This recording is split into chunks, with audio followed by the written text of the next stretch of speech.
দর্শক, এই যাত্রার আরো খবর জানাতে চাই আপনাদের। শুরুতেই রেলপথের খবর জানবো। কমলাপুর রেল স্টেশন থেকে যোগ দিচ্ছেন সহকর্মী মুহাজির হক। মুহাজির, প্রথম দিনে এই যাত্রার আজ সরকারি ছুটির বাড়ি ফেরা মানুষের উপস্থিতি কেমন দেখছেন এবং ট্রেনগুলো ঠিক সময় ছেড়ে যাচ্ছে? কার কাছে শিখলা? এই যে রাধুনী রেডিমিক্স গরুর মাংসের মশলা, গরু রান্নায় গুরু হওয়া কোনো ব্যাপারই না। মামুন, আনুষ্ঠানিকভাবে ঈদ যাত্রা কিন্তু শুরু হয়ে গেছে আরও 2-3 দিন আগে থেকে, এবং আজকে সরকারি ছুটি শুরু হওয়ার রেশটা আমরা বুঝতে পেরেছি যখন আমরা কমলাপুরে আসি।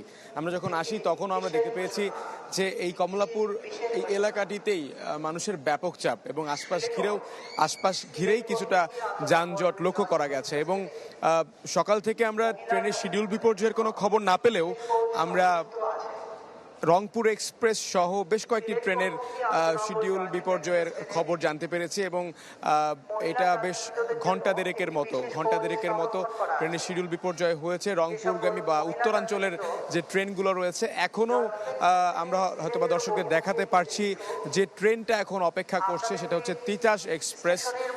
সেখানেও যারা ব্রাহ্মণবাড়িয়াগামী বা ওই অঞ্চলের মানুষ রয়েছেন তারা এখান দিয়ে যাত্রা করছেন।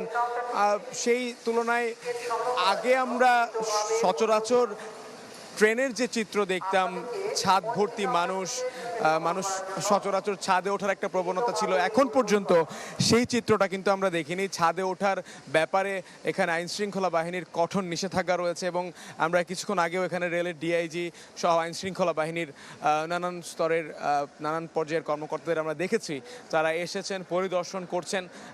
পুরো এই রেল যাত্রা যেন স্বস্তির হয়, কারণ আপনি জানেন যে মামুন, এই রেল পথটাকে সবাই বেছে নেয় একটা স্বস্তির যাত্রার জন্যই। বাসের ঝক্কি ঝামেলা এসব কিছু এড়িয়ে তারা রেলপথে যাত্রাটা করতে চান। এখন পর্যন্ত আমরাও কোনো অনাকাঙ্ক্ষিত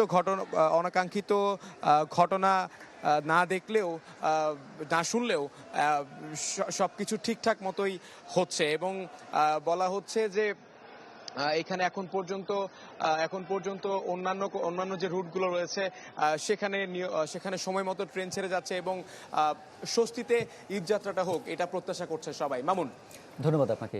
এ পর্যায়ে আমরা সড়ক পথে যাত্রা খবর জানবো। মুন্সিগঞ্জ থেকে যুক্ত হয়েছেন সহকর্মী শুভ। বাস স্ট্যান্ডগুলোতে ঘরমুখী মানুষের উপস্থিতি কেমন দেখছেন? কতটা স্বাচ্ছন্দ্যে তারা যাচ্ছেন?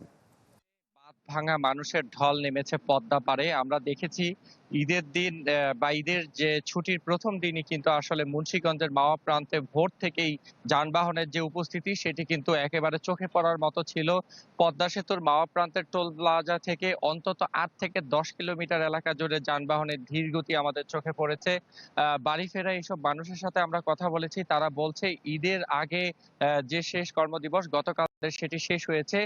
এরপরে কিন্তু কর্মব্যস্ত নগরীর রাজধানী ছেড়ে তারা শেকড়ের টানে বাবা মা প্রিয়জনের সাথে ঈদ করতে গ্রামের বাড়িতে যাচ্ছেন। সড়ক পথে যানবাহনের ধীর গতি থাকায় তাদের কিছুটা ভোগান্তি হলেও উৎসবের যে উচ্ছ্বাস সেটি কিন্তু তাদের চোখে মুখে দেখা গেছে।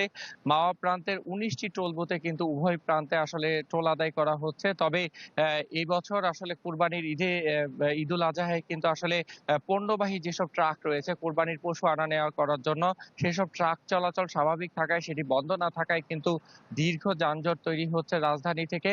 তবে ঢাকা মাওয়া এক্সপ্রেসওয়েতে যানবাহনের ধীর গতি থাকলেও তেমন বড় কোনো দীর্ঘ যানজট কিন্তু তৈরি হচ্ছে না। যানবাহন আসছে, সেটি আবার স্বাভাবিকভাবে টোল দিয়ে চলে যাচ্ছে।